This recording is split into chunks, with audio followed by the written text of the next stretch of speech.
Hello, I am Ana Almeida, and I'm glad to be part of the Interactive Film and Media Conference and present my paper, Listening and Affection in an Interactive Documentary, a Practice Research Approach. This presentation concerns my PhD practice research journey. Throughout this presentation, I will focus on listening methodologies and effective intervals in developing the interactive documentary artifact.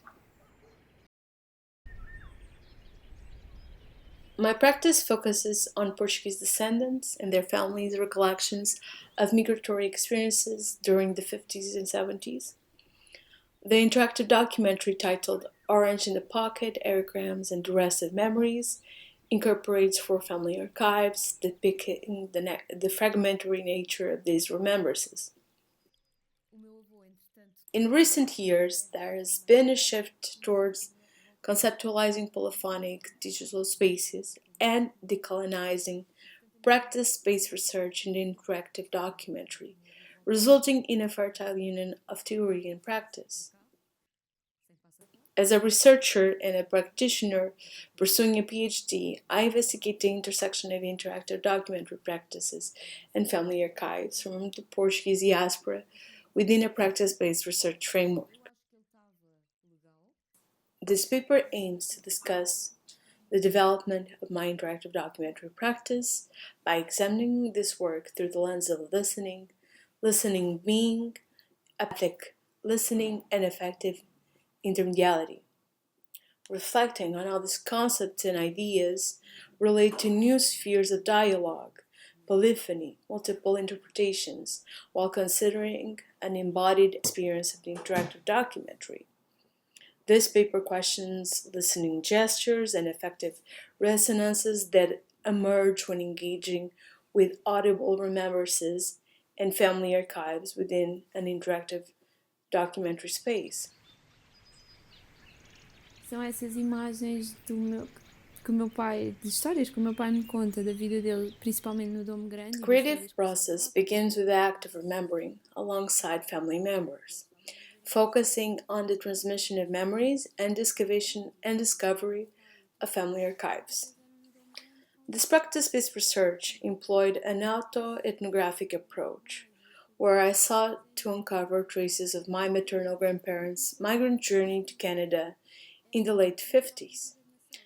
Through conversation with relatives other than my maternal grandparents, I gathered second-hand memories of their migrant experience. Na verdade, ele vivia numa fazenda, que era a fábrica de The method of collaborative autoethnography with 3 other descendants examines the migrant journey of their grandparents and parents, who likewise returned to Portugal. The recording of their memories were captured solely through audio, in a first-person recording format. These encounters occur within the homes of the descendants, following the transmission of memories and the unearthing of family archives.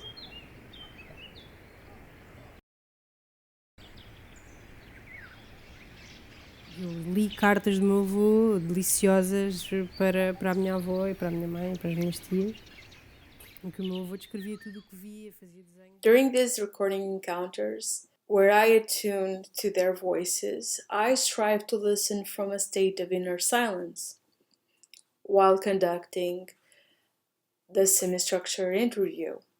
I balance an inner silence, a philosophical challenge proposed by Lisbon, while seeking traces of meaning and resonances in their families' migrant memories. E foram e estudaram lá na escola, havia claramente outras condições. O meu avô era major no exército e esteve lá em Luanda, na altura até ele geria tropas junto a Luanda, tenho memória disso também.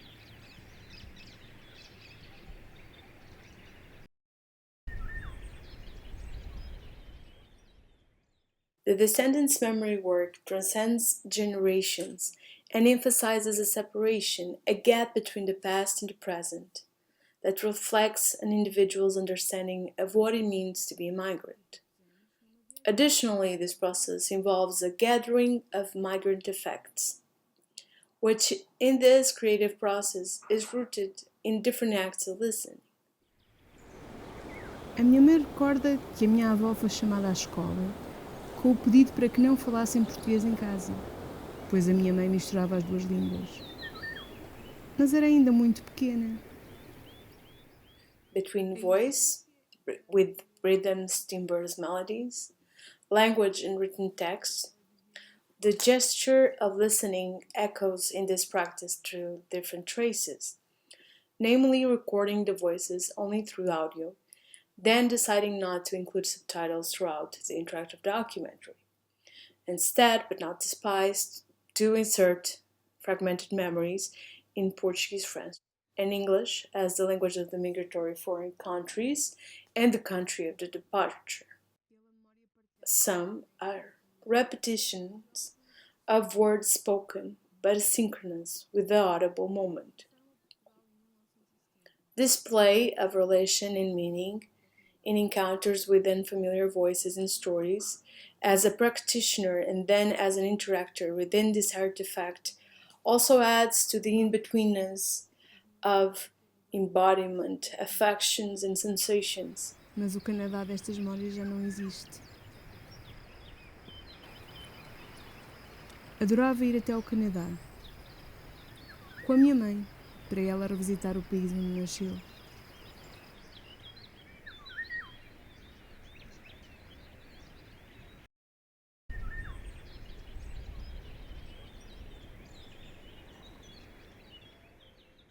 I also endeavored to listen by transcribing the memories without considering their immediate lexical meaning. When inserting them in the montage interface, I created a space between the words to shape reflection, intervals, and meaning interruption. This approach alludes to a reading rhythm, bringing phrases of the testimonies to the montage and to the screen in a structure that does not confuse them with subtitles and translations of the audible words spoken. Therefore, the space intervals between the montage's words refer to that reading tempo, creating gaps associated with remembering and speaking, composing a paused reading. I am interested in discontinuities resembling the transmission of family memories. As memórias daquele lugar permanecem agora comigo. Mas o Canadá destas memórias já não existe. Nevertheless, the blank space between the words, typed digitally, also aims to represent forgetting while remembering. Although the sentences are always complete and readable, I am interested in this empty space as a metaphor for self-forgetting and loss. Also, a form of listening to the voice, of finding the sentences, and yet the space also pushes away from meaning at first glance. This interaction between written words, silences, and the various voices within the interface screen and navigation creates meaning and sensation and emotion. Elizabeth Lipari asserts, by allowing listeners to notice but not identify with or attach to meaning, and to attune to silences, elisions, gaps, whether they involve listening to self or to other. These mindful listening practices create a space for phenomenological inquiry into language.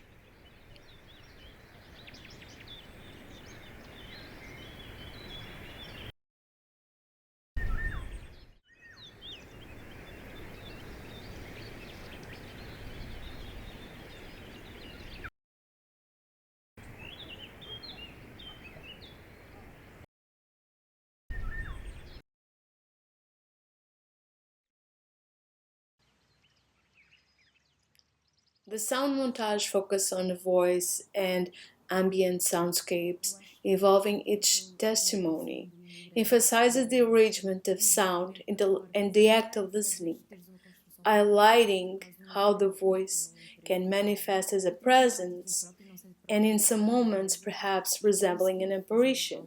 Algum dinheiro e vivíamos muito bem, na verdade, até porque em poucos anos se construiu uma casa.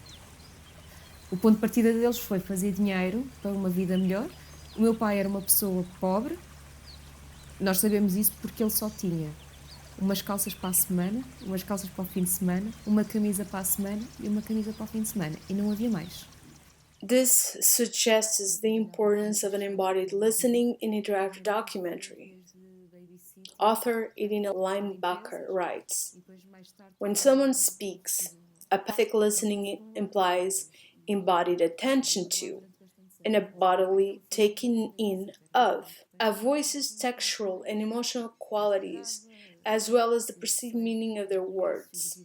End of quote. No caso da minha mãe tinha que dar o dinheiro todo aos pais e só teve dinheiro ao primeiro salário um mês antes de casar. Aquele dinheiro que tu ganhavas. Voice, listening, and body interlace in an exploratory way of situating the audio montage and anticipating those moments of embodied experience. I reflect on how the mixture of sounds contribute to imagining.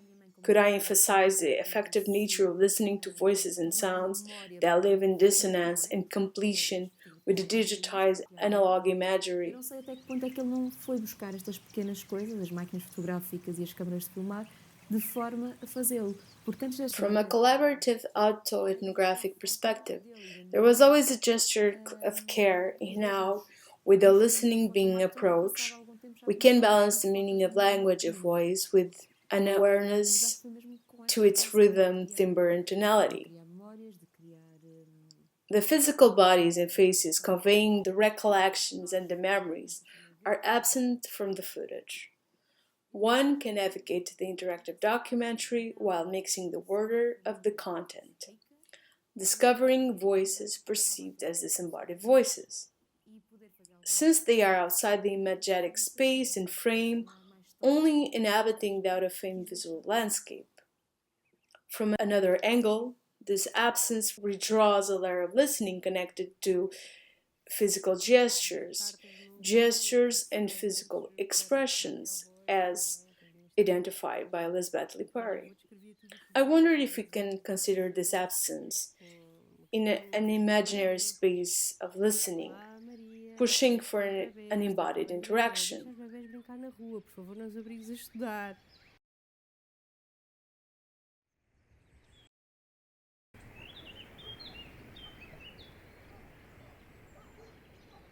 The lack of domestic sounds related to movies and other sonic mnemonic materials depicting migration journeys inspired the creative decision to record ambient sounds, fostering a sense of presence and connection with an idea of affective geographies. Through listening, not only the testimonies, but the soundscapes with the voices and textures. The audio comprises first-person recordings, sounds recording in Portuguese territories, and appropriated free sounds from other countries' soundscapes. Da vida dele, principalmente no Dom Grande e das férias que passava lá, porque como os avós dele continuaram a morar lá, tipo, eles estavam a viver em Luanda, mas as férias grandes, as férias e mesmo Natal e tudo mais, muitas vezes eram no Dom Grande com os avós. The interactive documentary unfolds through embodied listening and affective intermedialities.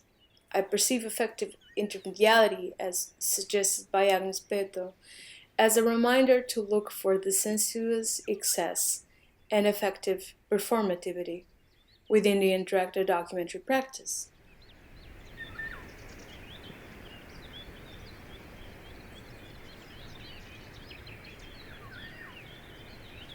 This practice often prompts to look for the in-between within the interface screen, the different media elements, with the in-between of interaction, relation, and different intensities of attention towards the digital and interactive artifact.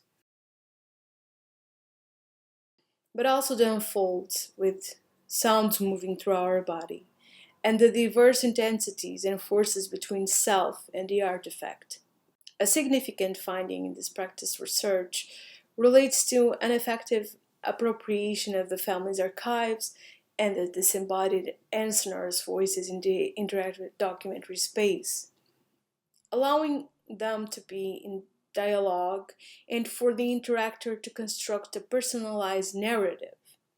Thus, each gesture and involvement with the digital sphere elaborates new migratory experiences, mnemonic narratives, and listening habits. Furthermore, the fragmented stories receive a collective reading and are liberated from their private intentions to new layers of perception, affection, and sensation. Também eu lembro-me da minha avó me contar, pelo menos é esta a memória que eu tenho. The persistence of listening in the paper and in this presentation draws on the attunement to the sonorous voices, and at the other times during the creative process, through their lexical significance that contradicts and complements the visual elements of the montage. Mas desta vez para Moçambique. Só vai a minha mãe e a minha tia, mais nova. Was I truly listening, departing from quietness? Or was I always so immersed in oral memories and their meanings that I never reached a point of inner silence, constantly surrounded by thoughts and mnemonic gestures? These dissonances are particularly intriguing while experimenting with the creative work and research. One may encounter moments of cacophony, navigating through dichotomies rather than opposing them.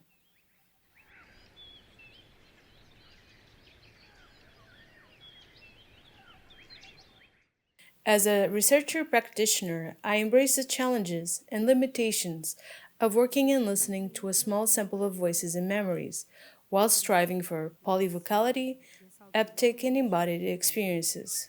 É misto de memórias felizes do mundo. O facto de eu ter comigo estas memórias através da minha mãe, não é? Das minhas tias e da minha avó, também me ajudou a... É como se me abrisse também algum mundo, não é?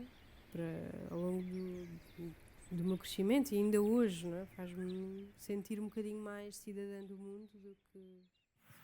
This PhD practice-based research translates into a space that encourages reflection, experimentation, and the acceptance of indices in pursuing new forms of knowledge within an academic context. The artifact produced through this research practice is an open work with potential for further theoretical and practical implications. Da parte da minha avó tenho algumas memórias dela me dizer... For instance, the map screen could be enriched with various migratory experiences and memories with diverse voices and languages. Ultimately, the first of voices unveils diverse experiences within the interactive documentary, facilitated by haptic listening, affective intervals and imaginaries, provoking different audibilities and hopefully opening polyphonic dialogues beyond the boundaries of the interactive documentary screen. A minha mãe tivesse muito mundo, não é? Ela contava-me que os rapazes, os meninos em Angola ou em Luanda, ela lá aprendeu, por exemplo, em Moçambique, nesta comissão de Moçambique, ela lá aprendeu a conduzir com um dos empregados do meu avô, e iam apanhar mangas. Então eu sinto que são memórias felizes e deu-me muita vontade também de conhecer essa parte do mundo, não é? Essa parte da Guiné-Bissau, Moçambique, Angola. Thank you so much for your attention.